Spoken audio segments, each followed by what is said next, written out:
नमस्कार दोस्तों, मैं मुकेश सिंह परिहार आपका हार्दिक स्वागत करता हूं स्टडी विथ एमआर क्लासेस पर। जैसा कि आपको पता है कि डेली एक एमपी जीके की क्लास चलाई जा रही है। उसी क्लास में आज एक इम्पॉर्टेंट टॉपिक को लाए हैं। इससे बहुत ही ज़्यादा क्वेश्चन पूछे जाते हैं दोस्तों, तो उसी को हम क्लियर करते हैं।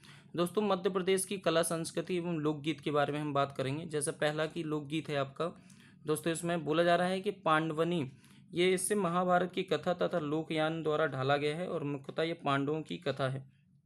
तो लोकगीत में अगर आपसे पूछा जाए कि पांडवनी क्या है, तो पांडवनी महाभारत द्वारा है और ये मध्य प्रदेश में महाभारत की कथा लोक गायन के द्वारा ढाला गया। ये मुख्यतः पांडवों की कथा है। बांस गीत क्या होता है? इसमें लोक कथा बांस को बजाकर गाई जाती है और इसमें गायक रागी और वादक प्रमुख होते हैं। रागी हुंकारी भरता है और वादक क्या बजाता है? बांस बजाता है। अगर ढोला मारू की बात करें तो ढोला मारू या ढोला मारू मुख्यतः ये राजस्थान की लोक गाथा है, जो ब्रज, मालवा, निवाड़ आदि अनेक शैलियों में गाई जाती है और यह एक प्रेम कथा है। ठीक है, ढोला मारू। गोठुल बांटा क्या है? गोठुल बांटा मृत्यु के अवसर पर गाए जाने वाला मृत्यु गीत है। तो आपसे मोस्ट इंपॉर्टेंट क्वेश्चन आपसे पूछा जाएगा कि बताइए गोठुल बांटा किस अवसर पर गाया जाता है? तो गोठुल बांटा मृत्यु के अवसर पर गाया जाने वाला एक गीत है। निवाड़ी लोकगीत क्या है? निवाड़ी में अनेक तरह के लोकगीत गाए जाते हैं, उसी को हम क्या कहते हैं? निवाड़ी लोकगीत कहते हैं। कलगी तुर्रा, यह एक प्राचीन लोक गायिका है। कलगी तुर्रा और एक गायन प्रतियोगिता है। ठीक है दोस्तों, कलगी तुर्रा क्या है? एक प्राचीन लोक गायिका है, जो कि कलगी तुर्रा का एक गायन प्रतियोगिता। संत सिंगा जी भजन क्या है? तो संत सिंगा जी निर्गुणी संत कवियों से सबसे अग्रणी है। संपूर्ण निर्माण क्षेत्र में उनके पद गायन की एक अलग शैली है। अगर भरथरी की बात करूं तो भरथरी क्या है? एक लोक गाथा है। जैसे मध्य प्रदेश में जोगियों द्वारा या सारंगी द्वारा क्या किया जाता है? गाया जा सकता है। ठीक है दोस्तों, अगर हम देखें यहाँ पर तो सूरज बाई खांडे भागीरथी एक शीर्ष गायिका हैं, जो कि भरथरी से संबंधित हैं। अगर हम मालवी लोकगीत की बात करें तो मालवा में पुष्पन, जन्म, मुंडन, जनेऊ, सगाई, विवाह अवसर पर पारस्परिक लोकगीत गलाने की प्रथा है और मालवा में नाथ संप्रदाय के लोग चिकरा पर भाथरी में कथा गायन करते हैं। तो जो मालवी लोकगीत है उसमें क्या होता है? मालवा में पुष्पन, जन्म, मुंडन, जनेऊ, सगाई, विवाह अवसर में पारंपरिक लोकगीत के लाने की प्रथा है। मालवा में नाथ संप्रदाय के जो लोग होते हैं वो चिकरा और भाथरी की कथा का क्या करते हैं? गायन करते हैं। अगर हम बघेली लोकगीत की बात करें तो बघेलखंड में कई प्रकार के लोक गीतों का प्रचलन। बघेली खंड में क्या होता है? बघेलखंड में कई प्रकार के लोक गीतों का प्रचलन है। चूंकि बघेली बोली अवधीन में प्रभावित है, इसलिए इनमें से मूल स्वर तीव्र होता है। बसदेवा बघेलखंड की एक पारंपरिक गायक जाति है, जिन्हें हर बोले कहा जाता है। ठीक है, तो आपसे पूछा जाएगा बसदेवा बघेलखंड की एक पारंपरिक गायक जाति है, जिसे क्या कहा जाता है? तो जिन्हें हम हर बोले कहते हैं। क्या बोलते हैं दोस्तों? हर बोले। अगर हम बुंदेली लोकगीत की बात करें तो बुंदेली लोकगीत क्या है? तो यह सौर एवं श्रृंगार की धरती बुंदेलखंड क्षेत्र में गाया जाने वाला गीत है। अब बुंदेली लोकगीत की बात करें तो ये सौर, श्रृंगार और धरती बुंदेलखंड क्षेत्र में गाया जाने वाला लोकगीत है। यह लोक कवि जगनिक द्वारा लिखा वीर रस काव्य है। ठीक है दोस्तों, अगले क्वेश्चन पे बढ़ते हैं। अगला क्वेश्चन ये हम पढ़ ही चुके हैं, सॉरी, अगला टॉपिक। अब हमने राई लोक नृत्य की, अगर हम राई बुंदेलखंड की बात करें तो राई में आवेग, जीवंतता, तीव्र गति और लोक संगीत का अद्भुत मेल है और राई में ब्राह्म स्वंग का आयोजन होता है। तो आपसे पूछा जाए राई में किसका, तो राई में ब्राह्म स्वंग का क्या होता है? आयोजन होता है। अगले टॉपिक पे बढ़ते हैं। राई नृत्य, ये बघेलखंडी है। राई बघेलखंड में राई नृत्य का प्रचलन है। दोनों की राई में बेहद अंतर है। बुंदेलखंड में जहाँ बेड़नी, मृदंग और यह नृत्य किया जाता है, वही बघेलखंड की अगर बात करूँ तो यहाँ ढोलक, नगाड़ियाँ, गाई बजाई जाती हैं और इसमें पुरुष धोती, बाना, साफा धारण कर नाचते हैं। राई नृत्य श्रृंगार के क्या होते हैं? पूरक होते हैं।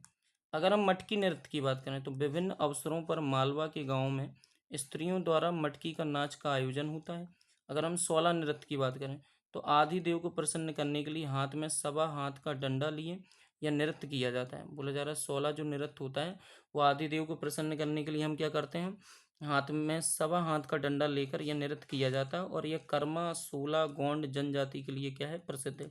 फिर है घसिया नृत्य। ये घासी जनजाति द्वारा किए जाने वाला नृत्य अत्यंत प्रसिद्ध है। घासी जनजाति द्वारा किया जाने वाला जो नृत्य है ये क्या है? अत्यंत प्रसिद्ध है। नृत्य के साथ नृत्य के समय दो वादक या वादकों को दल अपने नृत्य कौशल के साथ नृत्य प्रतिस्पर्धों में विपक्षी वाद को फोड़ने की क्या करता है? कोशिश करता है। अगर हम कर्मा नृत्य की बात करें तो यह नृत्य मुख्यतः कर्म का प्रतीक है। कर्मा नृत्य की अगर हम बात करें तो यह मुख्यतः कर्म का प्रतीक है, जो विजयदशमी से लेकर लगातार वर्ष के प्रारंभ तक होने तक चलता है। गणगौर की बात करें तो गणगौर निमाड़ी के जनजीवन नीति का क्या है, एक तरीके से काव्य है। आगे सौरा नृत्य। सौरा नृत्य ये बुंदेलखंड के ग्रामवासी श्रवण माह के मेघों में आने पर हरी भरी जमीनों को देखकर सौरा नृत्य करते हैं। तो आपसे पूछा जाएगा, बताइए सौरा नृत्य कब किया जाता है। तो सौरा जो नृत्य है, सैरा नृत्य कब किया जाता है। तो आपसे पूछा जाएगा सैरा नृत्य जब किया जाता है जब बुंदेलखंड के आसपास जमीनों को देखकर, हरी भरी घास को देखकर, जमीनें देखकर कहीं ना कहीं सैरा नृत्य किया जाता है। बायर नृत्य। बायर नृत्य कंवर और गोंड जनजाति के अलावा राजवार अन्य जातियों द्वारा भी किया जाता है। मूलतः यह आदिवासी नृत्य है। बायर जो नृत्य है वो एक तरीका से कैसे गोंड जनजाति के अलावा राजवार और अन्य जातियों द्वारा किया जाता है। यह मूलतः क्या है, आदिवासी नृत्य है। ये कई बार पूछा गया क्वेश्चन है।